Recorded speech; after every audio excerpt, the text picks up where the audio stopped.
Bom, vamos imaginar a cena. A gente está no final de uma câmara. Ela é bem longa, sabe? E mal iluminada. Dá pra ver uns pilares de pedra gigantescos, com serpentes esculpidas se entrelaçando e subindo até um teto que se perde na escuridão. A luz que tem ali é uma penumbra esverdeada, meio sinistra, que cria umas sombras bem assustadoras. E é exatamente aqui que o confronto final vai acontecer. E aí fica a pergunta, né? O que acontece quando a gente precisa enfrentar o fantasma do nosso maior inimigo? Porque, veja bem, não é um inimigo de carne e osso que está esperando ali. É algo muito mais antigo, muito mais traiçoeiro. É uma memória. Só que uma memória com um poder, assim, devastador. Então vamos lá. O Harry, com o coração batendo a mil, começa a avançar por entre essas colunas de serpentes. E é aí que ele a vê.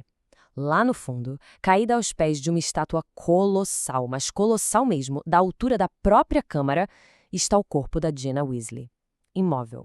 No desespero, o Harry corre até ela, tenta de tudo para acordar a Gina, mas nada. E é nesse momento que uma voz suave e fria, ecoa pelo silêncio da câmara. E olha, não era a ajuda que ele estava esperando. Era algo muito, mas muito pior. Pois é, encostado ali num pilar, só observando a cena toda, tá um rapaz alto, de cabelos pretos.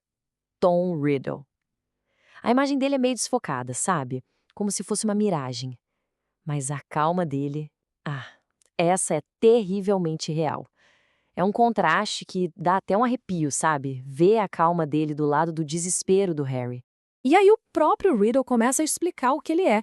Ele diz que não é um fantasma, não, é outra coisa. Ele é uma memória que foi, tipo, arrancada das páginas daquele diário preto que o Harry achou, e agora essa memória tem poder suficiente para existir ali, fora do diário. É aqui que a coisa começa a ficar realmente assustadora. O Riddle, com a maior frieza do mundo, conta como a Gina praticamente derramou a alma dela no diário. Contou todos os medos, todas as inseguranças, e ele, pacientemente, só ouvia. Se tornou o amigo dela, o confidente. É uma lição bem sombria, né? Sobre o perigo de confiar nossos segredos para estranhos, mesmo que pareça algo inofensivo como as páginas de um livro. E aí veio o ponto-chave. Usando toda essa confiança que ele ganhou, o Riddle começou a derramar um pouco da própria alma dele na Gina. Ele passou a controlar a menina. Forçou ela a fazer todas aquelas coisas horríveis que aterrorizaram a escola, sabe? E o pior, sem que ela tivesse a menor ideia do que estava fazendo. Mas calma, porque isso era só uma parte do plano. O Riddle confessa que 50 anos antes foi ele quem abriu a câmara secreta e, pasmem, colocou a culpa no Hagrid. E o diário? Ele deixou o diário para trás de propósito, como se fosse uma garantia, sabe? Para que um dia outra pessoa pudesse continuar o que ele chamava de nobre trabalho do Salazar Slytherin.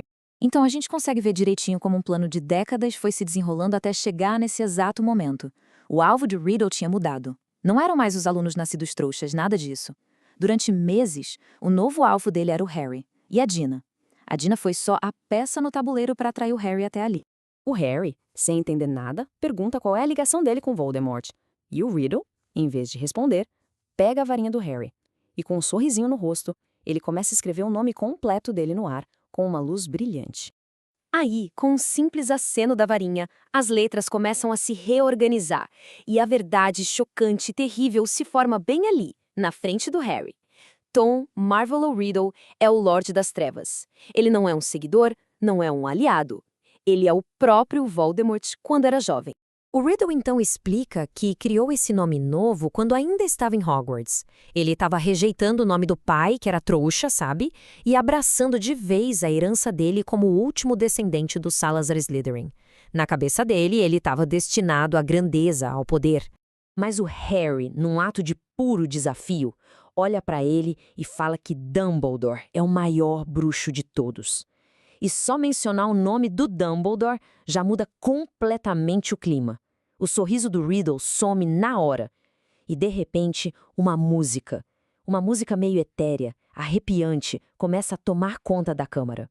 A ajuda, de um jeito totalmente inesperado, tinha chegado. Do nada, umas chamas aparecem no topo de um pilar, e de dentro delas surge a Fawkes, a fênix do Dumbledore. Aquela ave magnífica voa até o Harry e deixa cair uma coisa toda esfarrapada aos pés dele. Era o velho chapéu seletor. O Riddle, claro, começa a rir, tirando sarro da ajuda que Dumbledore mandou. Bom, a conversa acabou, o Riddle se vira para a estátua gigante e começa a silvar, a falar em língua de cobra, a boca da estátua de pedra começa a ranger e se abre, revelando um buraco escuro, bem profundo. E lá de dentro, algo gigantesco começa a deslizar para fora. É o basilisco, e ele avança. O Harry corre desesperado, tentando fugir. Mas a Fawkes é mais rápida. Ela mergulha direto na cabeça da serpente. E num piscar de olhos, o bico dourado dela perfura os olhos amarelos e enormes da criatura. Um sangue escuro espirra para todo lado. A fera tá cega. E agora, o Harry? Bom, agora ele tem uma chance. No meio daquele caos todo, o chapéu seletor acaba caindo nos braços do Harry. Ele, sem pensar, coloca o chapéu na cabeça, com um pedido mudo de ajuda ecoando na mente. De repente, algo pesado e duro cai dentro do chapéu. Quando ele tira, ele vê uma espada de prata, magnífica, com um cabo cheio de rubis. O basilisco, mesmo cego, ainda era mortal. Ele começa a atacar, se guiando pelo som, pelo cheiro. O Harry se esquiva de um lado para o outro. Ele levanta a espada com as duas mãos e quando a fera dá o bote de novo, ele joga todo o peso do corpo e crava a lâmina até o cabo no céu da boca da serpente. Vitória. Mas a um preço terrível. Enquanto o sangue quente do basilisco escorre pelos braços dele, o Harry sente uma dor agonizante.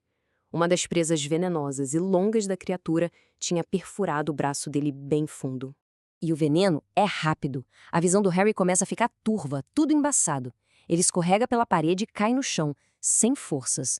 O Riddle se aproxima, com aquele ar de quem está saboreando a vitória, só observando a vida do Harry indo embora. Só que ainda não era o fim. A Fawkes pousa de leve do lado do Harry e coloca a cabeça bem em cima da ferida. E dos olhos dela começam a cair lágrimas, grossas, peroladas, direto no ferimento. E isso mostra de um jeito incrível o poder da lealdade, né?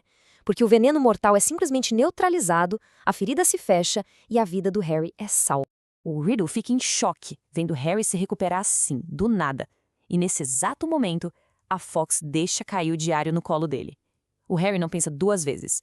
Pega a pressa quebrada do basilisco que estava no chão e, com toda a força, enfia bem no meio do livro. Na mesma hora, um grito agudo, terrível, ecoa pela câmara, e um jato de tinta preta jorra do diário. A imagem do Riddle começa a se contorcer, a gritar, até desaparecer por completo. A memória foi destruída. O Harry então ajuda a Gina a se levantar, e junto com o Rony e o Lockhart, eles são carregados para fora da câmara pela força incrível da Fawkes. Então, o perigo mais imediato passou. Mas a natureza desse diário do Riddle deixa uma pergunta que dá até um calafrio, né? Pensa bem, se um pedaço da alma de alguém pode ser guardado num objeto qualquer, só esperando a chance de voltar, que outros fragmentos de escuridão podem estar por aí, à espreita, escondidos bem debaixo do nosso nariz?